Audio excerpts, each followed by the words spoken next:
Guys and girls, I'm back at Into Moto, and today I've got another bike to play on, and even better than that, blue sky. So I'm going to be nice and dry, even have to have the cap on so I'm not squinting at you. Let's just cut to it, see what I'm on today.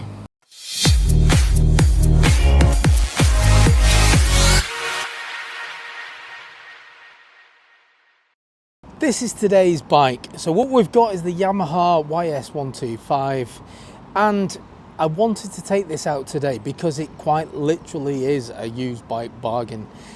Everybody always tells me in the comments, Japanese is the way to go when it comes to 125s. Now, I don't entirely agree with it, but I do understand what a lot of people are saying, especially with bikes that have got a couple of years to them. This is a 2019 bike, so it is 6 years old, still looks decent, but importantly, the price. Into Moto, I've got this bike up for sale for £1,699. So it's a Yamaha and it's quite a bit below £2,000. So is it a used bike bargain? We will find out very shortly. It's all right, don't worry about it. What we'll do, usual fashion, we'll have a look around the bike. I'll throw some specifications at you as we're going, but yeah, first impressions for me is it's a nice bike, and it seems quite comparable to the Honda CB125F that I've been on recently. So yeah, I might have to do a speed test on this one just to see if it does compare to that one, because that bike, I love riding it, but it wasn't particularly quick. I wonder if it's the same with this. We'll find out, but before that, let's have a look round. The close-up.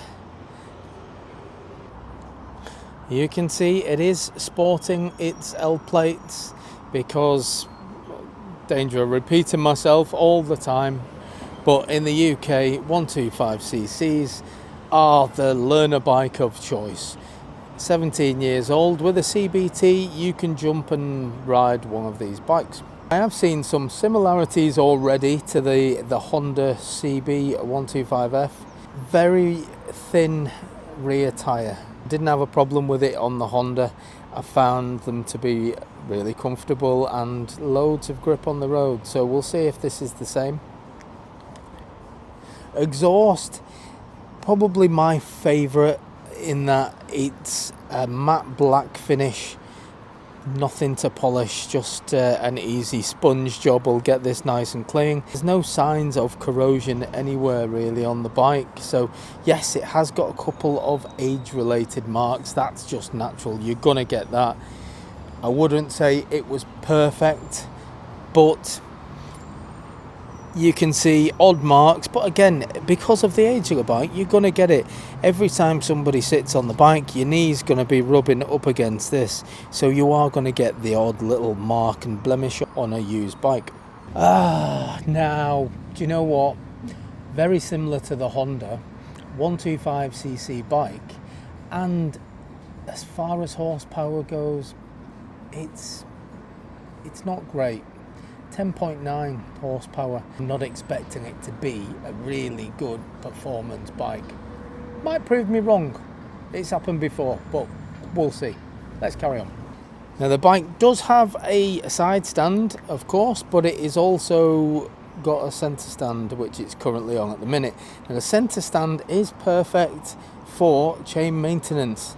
This bike has got a chain drive, and for anybody who isn't familiar with motorbikes or they're very new to motorbikes, the reason I always say centre stands are good for chain maintenance, because you've got access to the chain, you can move the wheel without having to roll the bike forwards and backwards to be able to put your lubrications onto your chain. So it is just easier doing this than it is having to push and pull the bike around.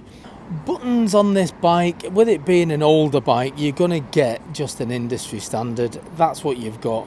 You've got your horn, your indicators, your high and low beam, and there's a flash button there. Right hand side, you have just got an engine start, nothing else. And what I have noticed does appear to be quite a good lock to lock. It's very similar to what the Honda had, so we'll see what that's like when I'm sat on it and doing the ritual U-turn outside into moto. Let's just turn the screen on so you can have a look. So we've got the rev counter on the left hand side. You have got a nice big prominent speedo. Total miles, this has done 20,000 miles. So looking around the bike, it doesn't look like it's done 20,000 miles. It looks like it's done much less than that, but you can see some age related marks, but nothing that you wouldn't expect of a bike of this age anyway. There is a fuel gauge as well, and there's a gear indicator. We've got one button to press, and looking at that, it's just going through your trip computer. So a fairly basic bike, but that is why these bikes are at this price point that they are. Cheap and cheerful. The bike itself weighs 129 kilograms. So as far as 125s go, it's on the lighter side. It's not the lightest bike. It's always a noisy exhaust here. Yeah, it's not the lightest 125 I've ever been on, but it's not the heaviest. I would say it's probably towards the lighter end. So I'll take it off the centre stand. We'll see how easy that is first of all.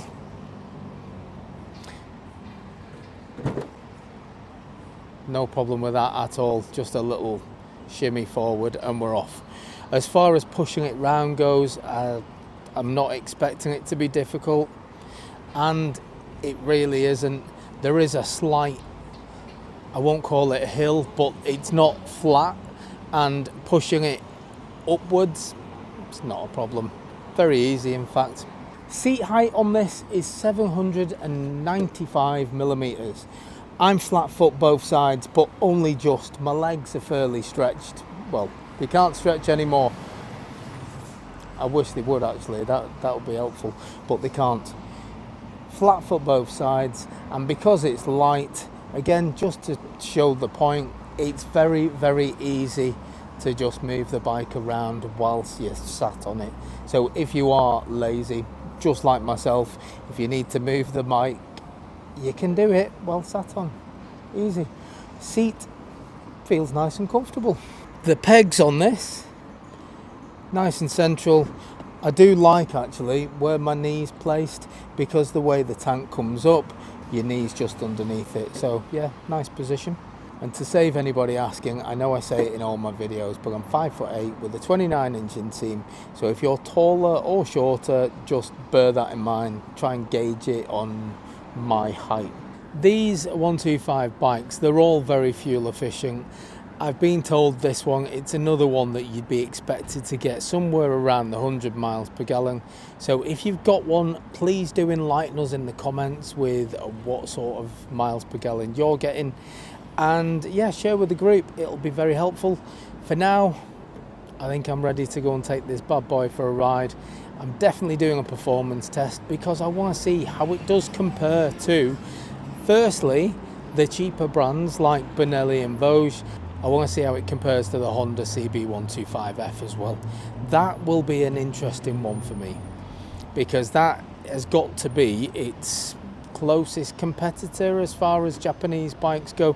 Certainly the same kind of style. So yeah, let's find out what it's like. Get me helmet and let's go. Start with the U-turn. Full lock on. And I am just going very, very, very slowly because I just want to see how tight the turning circle is. And that actually is pretty good. Yeah, in fact, that is really good. And the weight is obviously a big factor with these. It's easy to do it, slow speed or otherwise. Cobble test. I'm not feeling any of the bumps through my backside. I'm feeling a little bit through the arms, but no more than what you would expect really. It's certainly a comfortable bike.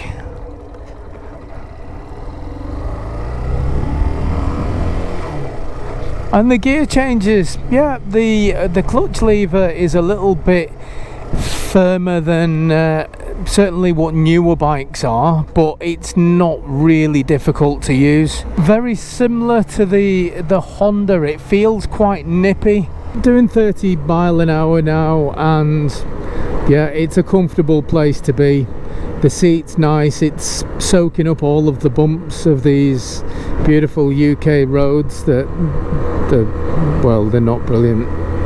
Oh, look at that. There's always someone, it's always that same junction. They just pull out in front of you and just make you have it, basically. I hate that, especially when you're on a bike. It's fine in a car, you've got the protection, but on a bike, a bit more vulnerable. It doesn't feel like a brand new bike. It doesn't feel bad by any stretch, but you can tell the bike is well used. Try it with a little bit of filtering because we've got some horrendous Warrington traffic. And yeah, the bike itself is quite slim. It's quite a small bike, and because of that you do feel quite capable of sneaking past traffic and through the middle of it. No issues with that. I actually really like that because that's one of the selling points for me for a 125. 125s, the happy places around town, and this, yeah, it's feeling very happy with a little bit of sneaking. Entering a national speed limit, so we'll see if this car moves its backside so I can pick some speed up. Yeah, car in front's not helping me out really, but we're doing close to 50 mile an hour, or that's what it's indicating, close to 50 mile an hour, going slightly uphill, and it's doing it quite easily. There does seem to be quite a bit more left in it. It does feel very similar to the Honda as far as performance goes.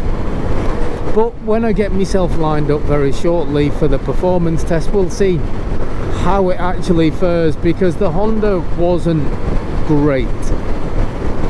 Performance is definitely not the Honda's strong point, but we're going to see, is the Yamaha any better, or is it similar, or is it worse? Perfect stop. For anybody who's watched the channel before, you know what I'm doing. This is my performance test place. So it's a real world test on a national speed limit road. So in the UK, that's a 60 mile an hour road. I'm going to, from a standing start, and I always use the same place. I've got this grid down here, that's where my front wheel is. I am going to accelerate as fast as this bike will let me, take it all the way up to 60 mile an hour, if it will get to 60 mile an hour. There's only been about 4 or 5 bikes that have ever got up to a 60 mile an hour, or an indicated 60 mile an hour by that point. So we'll see. I'm not hopeful that this will get up to 60 mile an hour on that stretch. I think it will on the stretch after that, which is where the Honda did it, but we'll see. We'll find out. Let's go.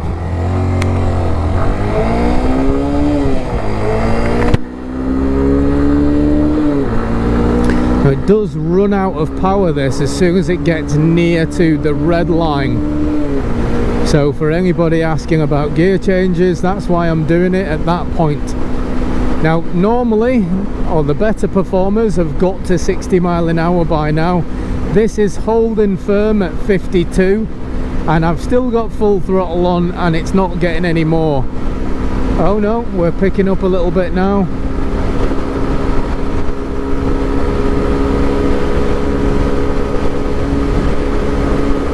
Yep, ran out at 58. Come on, there you go, 60 mile an hour. So actually on indicated speeds, that has actually performed better than the Honda, because the Honda got to 60 around here. So not much better, but better as far as indicated goes. Now one thing I want to test as well, I'm going uphill now, and this is where the Honda failed to keep doing 60. And yeah, no issue with this, it's carried on doing 60. So slow down, bring it back to this 30. So yeah, as far as performance goes, this is showing a faster speed than the Honda. So very similar but slightly better is what I'm gonna say. But as I mentioned, really, with the I keep saying Honda, so apologies, because I know this is the review of a Yamaha, but it's the closest thing to it as far as like similar bike, similar age sort of thing, and similar mileage and everything else. But whilst the performance is better than the Honda CB125F, I think I'd rather have the Honda. It's not that this is a bad bike, I think it's just because the Honda feels better. Before anybody defends the bike, because it doesn't need defending on its own merits, if I wasn't comparing it to anything that I'd been on recently, I would be saying this is a comfortable bike and the performance is average. It got to 60 mile an hour at a place where I would expect an average 125 to get to 60 mile an hour. So it's not brilliant on performance, but it's not the worst either. Comparing it to the Honda all day long, I would rather have the Honda. It just feels better. Right on cue, there's a Vosges R125 right there that we're going past, and I actually think that the Vosges R125 is a better bike to ride than this. And again, it's not that I'm criticizing this, it's more that the Vosges just feels like a better bike. It does, it feels like a better bike, and I know the Vosges is newer and it's a bit unfair comparing a brand new bike to a bike that is 6 years old like this one. But in past videos where I've been on used Japanese bikes, can't even get my words out, yeah, in videos where I've been on used Japanese bikes in the past, I would say that they are comparable to the better, cheaper bikes like Vosges and Benelli. However, I don't think this is. I think if you were to put this and a Vosges R125 side by side, I would say on looks the Vosges is nicer, on performance the Vosges is better, on price, on new price the Vosges is probably cheaper. But that's the thing, this isn't a new bike, it's a used one, and price wise this is about £1,000 less than a new Vosges. So it's difficult to compare a brand new bike with one of this age, because times move forward, don't they? Technology moves forward, so what was good 6 years ago is not necessarily good now. Now, I have been on worse brand new bikes. In fact, just to mention the Mutt as an example, this is 10 times better than a Mutt. It is loads better than the Mutt. It feels more comfortable than the Mutt. Would I choose it over those other bikes? I don't know. I don't think I would. It's not a bad bike. I keep saying it's not a bad bike. It's riding nicely. It is. It's riding alright. Performance is alright. Looks are alright. But there's nothing about this bike that is kind of gripping me to make me go, oh, I really like this part about it, or I really like this part about it. There's nothing really that is kind of making me feel like that. And that's the thing, even the Mutt, which to date the Mutt is the worst bike I think I've ever ridden in my entire life, but looks wise it really is a lovely looking bike, and it's one of the things that make me like my eyes go to it. Whereas this, the looks aren't particularly special. They're all right. They're certainly well, they're just all right. Performance is all right. The only thing really to speak of, which is something that I would say is good, is the price, and that is just compared to other bikes that I've been on recently. I just think this is a very cheap bike in comparison. I've not done it intentionally, but just coming into moto now, I mean, there is a Vosges R125 in front of us, which looks wise you can't compare. That is a much nicer looking bike than this. However, the price on this is about £1,000 less, so taking that into account, I would say yes, this is definitely a used bike bargain. It rides nicely, the performance is okay, the looks are okay, everything about it is just okay. That's the thing, there's nothing special about it. It is just a nice run-of-the-mill 125cc bike that is probably average across the board, and average isn't bad at this price point. It isn't. It's just, I know what I'm like when I go into moto. There's so many different bikes in there that are available, and this bike does not stand out for me at all, other than price. It's certainly priced to sell, and I'm sure it will sell very, very quickly, and whoever buys it will be very, very happy with buying it, because it works as it's supposed to. It's just, in a crowd of all of the bikes, even these that are outside now, when you look at the Keyway Superlights, the Lex Moto LXS, the Vosges R125, there's a lot of bikes really surrounding me, and all of them stand out for different reasons, whether it be like, oh, I don't know, like the chrome bits on the Keyway and the price of the Keyway and the looks and all those, and this just doesn't have that for me. It doesn't have any sort of wow factor to it, but it's alright. So I know as far as reviews go, it's not my best work, and I know that, but it's just because this bike is just very average, and it's the best way to describe it. It just doesn't wow me, and that's it really. It's not a bad bike, it's just not amazing. Yeah, I know. So yeah, that's gonna do me. If you want a cheap runabout 125, it certainly is that. It's available at Into Moto. I'll put a link in the description. But be warned, if you come in to look at it, your eyes will be drawn to the other bikes that are in there, because they just stand out a lot more than this one. That's gonna do me. Catch you on the next one. Laters.